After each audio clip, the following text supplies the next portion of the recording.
La manière dont nous avons vécu la situation qui s'est déclenchée le 1er juin et qui a duré jusqu'au dimanche pour nous.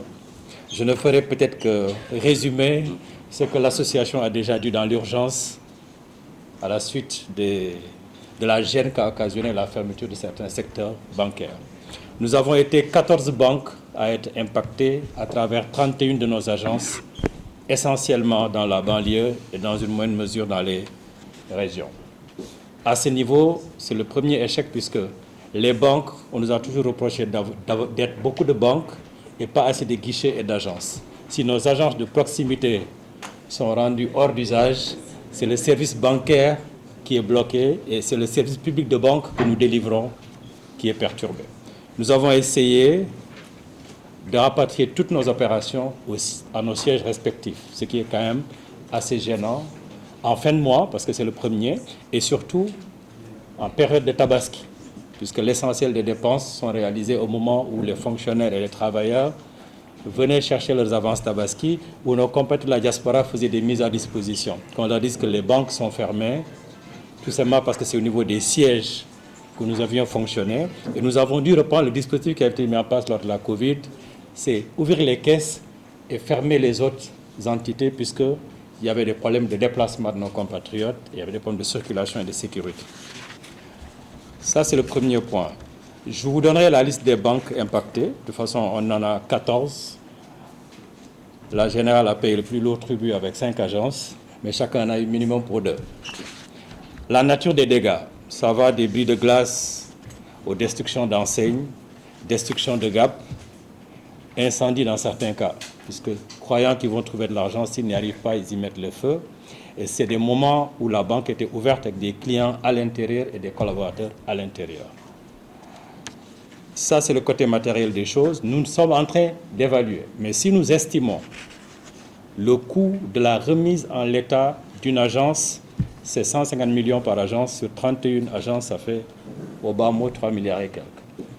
Et malheureusement, c'est de l'argent qui aurait dû mettre à la disposition des banques pour investir dans des zones où nous ne sommes pas encore très présents. Je pense à l'est du Sénégal, je pense à certaines régions où c'est difficile d'avoir un service bancaire.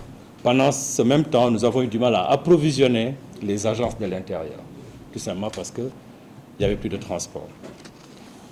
Au niveau maintenant du troisième chapitre qui est le plus difficile à évaluer, c'est le traumatisme que ça a causé à nos clients, à nos collaborateurs, parce que les événements se sont passés à un moment où les halls des banques étaient remplis.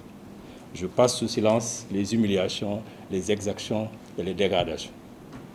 Certains confrères ont eu le salut de leur chef d'agence qui ont dû se présenter comme de simples clients pour ne pas être blessés. Alors, nous sommes en train, Président, d'évaluer l'impact, mais déjà à ce niveau, je voudrais quand même lancer un premier appel, avant de donner la parole à Ibrahima Fall, DG Coris, qui me complétera éventuellement.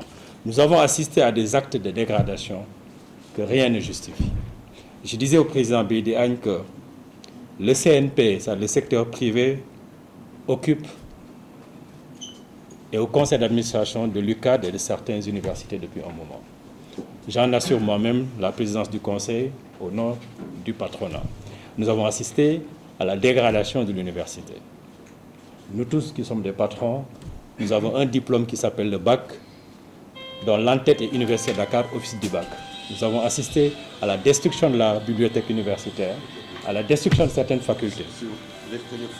Je voudrais que, quelles que soient les préoccupations que nous avons, puisque les dégâts qui ont été causés à nos entreprises ne seraient pas pris par les assurances parce que ça intervient en période d'émeute, le chef de l'État a demandé l'évaluation. Nous allons essayer de donner l'évaluation la plus objective pour qu'au moins, dans les investissements de réhabilitation de notre outil de production, qu'on puisse en tenir compte dans ces aspects fiscaux ou de subvention, de manière à ce que nous puissions continuer à délivrer le service public de banque.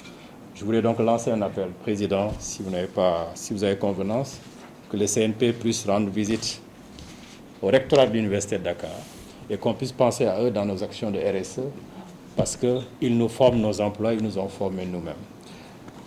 Voilà en tout cas les quelques mots que je voulais dire si vraiment quelques compléments. Ibrahima, tu peux venir par là peut-être rapidement.